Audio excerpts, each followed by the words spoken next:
Thank you for coming today.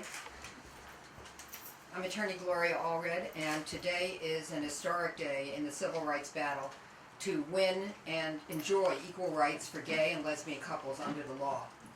Today's decision by the United States Supreme Court, both are important steps forward for these couples, their families, and their children, but we still have a long, long way to go.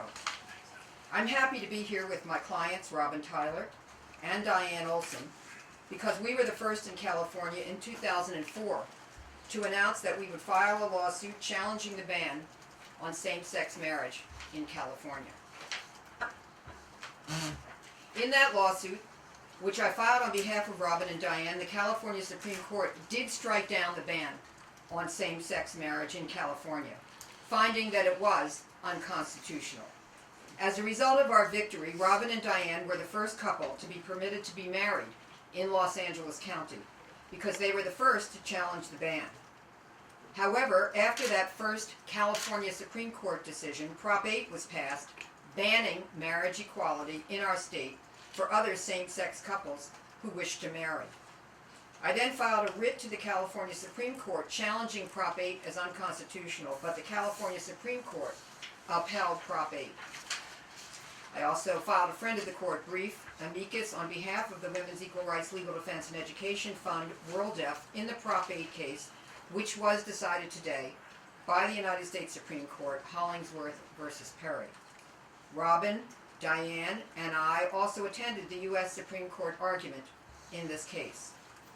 We are thrilled that the United States Supreme Court has held that DOMA, the Defense of Marriage Act, is unconstitutional and violates the liberty rights set forth in the Fifth Amendment of the United States Constitution, and allows same-sex couples who have legally married in those states which allow same-sex marriage to enjoy the more than 1,000 federal benefits provided to heterosexual married couples, which have been denied to same-sex couples who were legally married.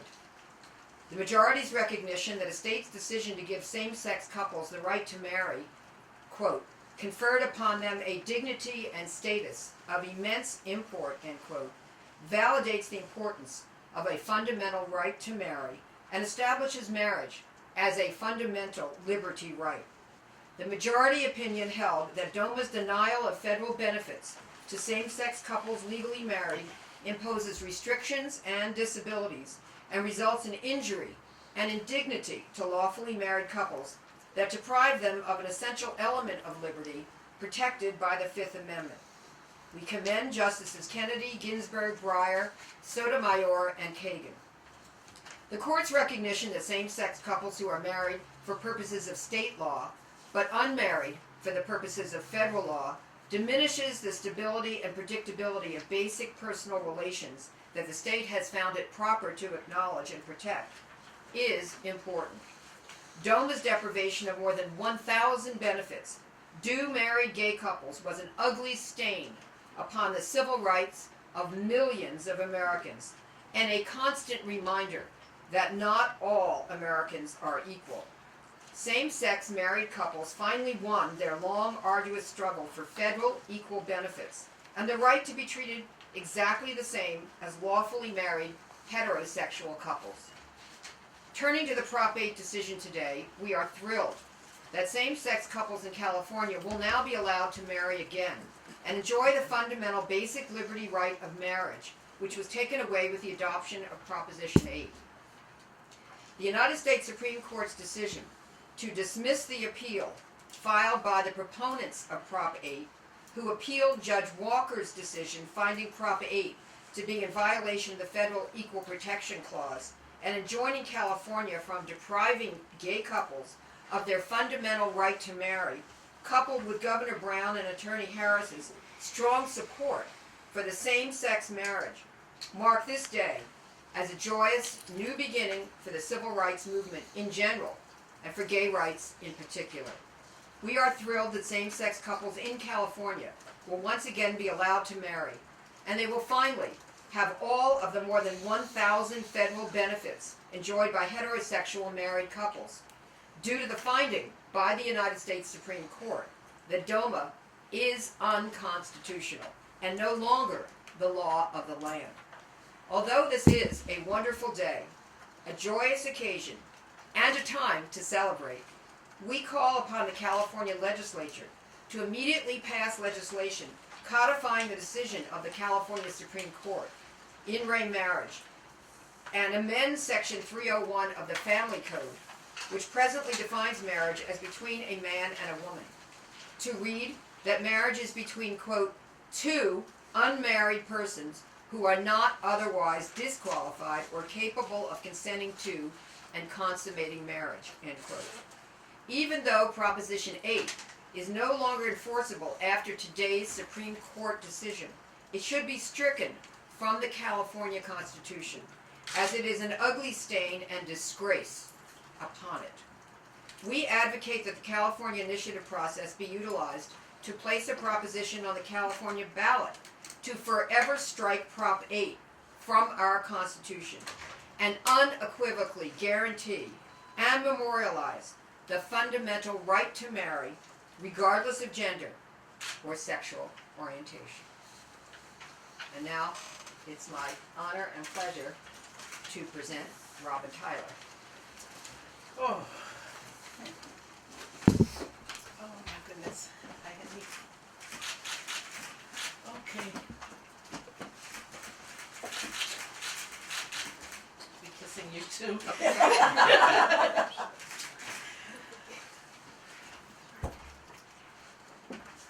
I will be honest.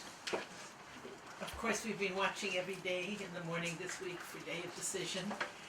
And when we found out this morning that DOMA had been struck down, we just started to cry. We didn't analyze anything legally, but we looked at each other and we recognized we were no longer a skim milk marriage. In fact, now we're a fattening marriage. We don't know what that means, but it was great to have that federal recognition because there's so many benefits. I didn't think about it until we got in the car coming here, but I said, honey, we just saved $2,400 a year because we won't have to pay taxes on our health insurance to the federal government. But that was really the last thing on our mind. We discussed, I have two friends, Lois and Ann. Lois Bromfield, she lives in Germany. There are 267 binational couples that I believe will now be able to come back and get married and have their marriages recognized, and so they will be able to emigrate with their partners. I'm really happy that marriage is going to return to California. However, I do want to say one thing. Justice is not about just us. I wish that the Prop 8 decision had been a wider decision and that it had included all of the other states.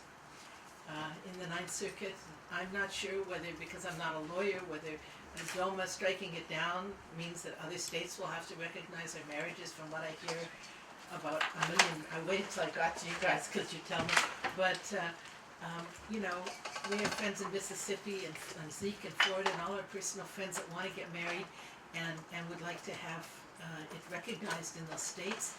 I don't think that in the red states they're ever going to recognize marriage. So, and I do not believe that states' rights enshrined in the Constitution should be enshrined in the Constitution. They do not trump civil rights, and so this has to be for the whole country. So while Diane kept saying celebrate, we kept getting all these calls and you kept saying celebrate, celebrate, and I kept saying, you know, on one hand I celebrated and I'm so happy for us, and I want to thank Gloria for taking the case when nobody else would take the case, and I believe it kick-started this movement. However, I also worry about all the other couples and I want it to be national. So for us, we're very, very happy. For same-sex couples in California, we're very happy. For all the married same-sex couples, we're very happy. And now we intend to really push so that it's national. So it's national. Sure. Okay. I want to kiss Gloria too. I always want to kiss Gloria.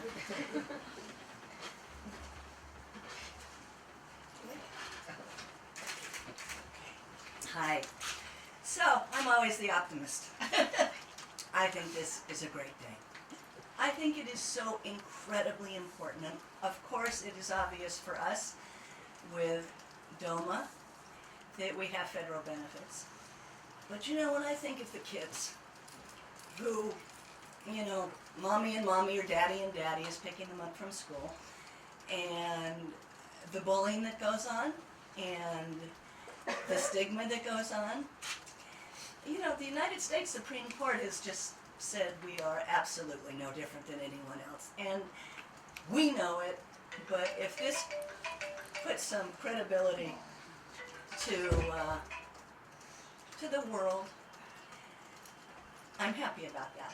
And, you know, we don't go away, so I think that this has just kick-started something that is going to keep going and going and going until we have absolute full benefits in all states and all over the world. And this means my friend Dennis can come home. You know, he had to move to a different country to be with his husband. It's really a good day for us. And I knew sitting in that Supreme Court by the questions that were being asked, I was not surprised by this decision at all. I take a lot of flack for that because I go, but I'm an optimist. And I believe love is love. And I knew we'd win, and, you know, thank you, because we started this, you know, we started this, and you believed in us. And I thank you for that. And definitely, this is the beginning of the end of discrimination. Yes, indeed. And, you know, next we'll be fighting as hard for the right to work and housing and all the other issues. So this is really the beginning of the end. And I believe the great step forward for the LGBT gay civil rights movement. This is a great day. This is Yeah. a day to celebrate in our community. We don't get a lot of those. Today is a day of celebration, and we still have work to do, but I'm happy. We're going to also take questions, and this is my law partner, Michael Morocco, who has done a fabulous job in California on the Supreme Court case. Michael, why don't you sit here, and he'll be happy to answer questions about the law as well. Should I move So, over why don't you here? sit here? They didn't want to sit there. Okay, just So the implications, based on the Supreme Court's decision on Prop 8, the court decided the case on a relatively narrow technical basis of lack of standing, saying that the fact that both initially Governor Schwarzenegger and thereafter Governor Brown, as well as Attorney General Harris, were basically not involved in the appeal process of Judge Walker's decision. They supported the plaintiffs in that case and were of the opinion that Prop 8 was unconstitutional as well, and therefore the group that was appealing both Judge Walker and Justice Reinhart's Ninth Circuit opinion was the group that was behind and supportive of the Prop 8 initiative. The U.S. Supreme Court ruled that that group had no standing, no authority within the U.S. Constitution or federal law to argue the case, to bring the case on appeal. And therefore, they were not deciding it. They were not deciding on the merits of the case. They were deciding it on the fact that there was nobody appealing the case, in essence, that had the authority to appeal it, and they sent the case back to California, and they vacated because there was no standing to appeal. They found to the Ninth Circuit federal court. They vacated. They basically wiped out the Ninth Circuit opinion and sent it back, in essence, to the trial court, to the California court. The case is now basically one where the original case was filed on behalf of certain individuals. Prop 8. The Prop 8 case now, not DOMA, Prop 8. Certain individuals, and the trial court was in San Francisco. It's a federal trial court. Technically, it's limited to those parties who were before the court. It's not limited to any other federal court Because in California. It was not filed as a class action. Right. So the case therefore allows these couples who were the actual plaintiffs in that case to get married.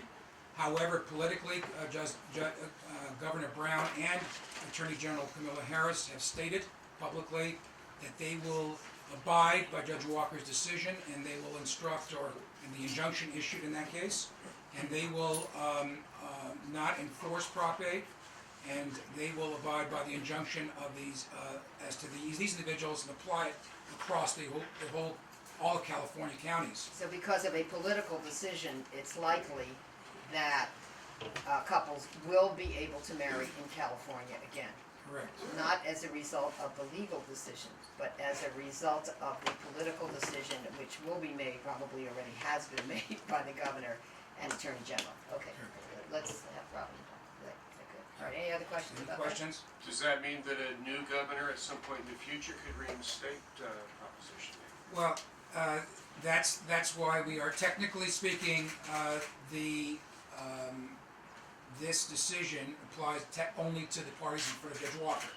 So the answer to your question is, that is why we are advocating, just to avoid any ambiguity or problems, that two things happen. One is that the California legislature convenes and pass what Gloria read, a law saying specifically amending the family code to define marriage as not between a man and a woman, between two consenting persons. And secondly, that Prop 8 could just be put on the ballot, again, an initiative to abolish Prop 8, then the governor couldn't do it.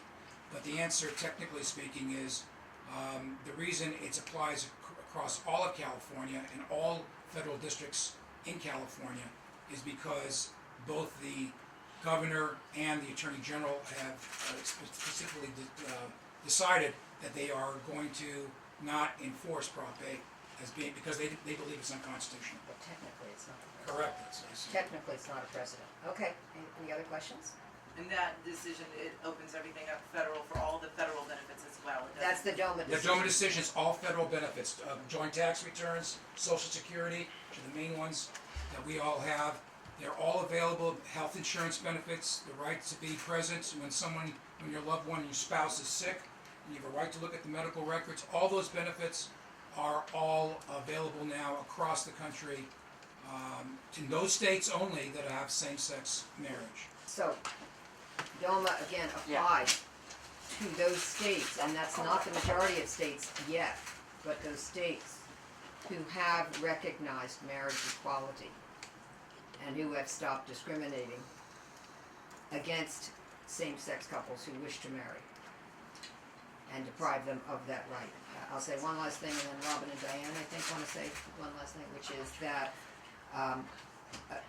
the fundamental right to marry means nothing unless a person can marry the adult of their choice. And that is what is the most important right. And we're All gonna right, celebrate today, we're celebrating today, but believe me, we are pushing for full national recognition for same-sex couples. We are going to push for it. This is the beginning of, it's not just a celebration and we're gonna paint it for talking points and hooray for us. It is hooray for us, but now we need to get a national civil rights bill out. It's time. I'm from Canada. There's a lesbian who's the premier of Ontario, right? That's like an open lesbian premier of Ontario, and I left Canada in 1959 to come to the United States because I met people out of the closet, and I look back at Canada, how we have total equal rights, and it's time in the United States that it wasn't even just state by state for marriage. It should be total marriage rights for same-sex couples, but all rights, all rights. And so this is just going to give us the impetus to continue the work that we started. And I want to say something to you, and I'm not saying because we're in front of the press, because I said this to you personally. We went to other people to take our case, and everybody said no, but it's a Republican court. Had this law firm and Gloria not taken our case, I believe we wouldn't be here today, because I know that the New York legal situation came down using a lot of the stuff that was presented in the case in California. And I know that, and I'm saying we're a movement where a lot of us are responsible, but you are a terrific heroine for the gay rights movement, and I mean it. Thank you, I appreciate it. Okay. And we need to go. Okay, any other questions? For those of us that don't know your background, your history, how long have you guys been together? Do you have children? Can you give us a little synopsis of the relationship? Our 20th anniversary is September the 24th of this year. So we've been together 20 years. We've known each other 20 years before that, so it wasn't like a rushed wedding that had to be in Vegas. It wasn't over pregnancy or anything. And yes, we do have children, they just happen to have 4 legs. Right, we have 2 pugs with fur. We have children with fur, and Diane comes from a political family. Her grandfather was the first elected Democratic governor of California, Governor Olson. Governor Olson, who ran on separation of church and state in 1938. So I think you really would make your grandfather proud today. Oh, he's dancing. Yeah, He's dancing. Yeah, and congratulations to the couples that went to the Supreme Court, and to Edie Windsor, our Yes. heroine, and to the movement that made all of these states, you know, in the past, since this went to the court, state by state, our movement has been fighting, and we've reversed the trajectory so that now that we're winning in all of the states. So all of the organizations and Freedom to Marry and Evan and Lambda, all the people that have been fighting behind the scenes, deserve a lot of credit. This isn't just by one or two lawyers or one or two plaintiffs. This is by an entire movement that deserves credit today. And I think that in reference to whether in the future all states will afford the equal right to marry to same-sex couples, we are moving 2 steps forward, 1 step backwards, but I do believe it is not a question of if, it's really a question of when. So with that, we All need right, to thank you. thank you. Thank you. You're welcome. Thank you very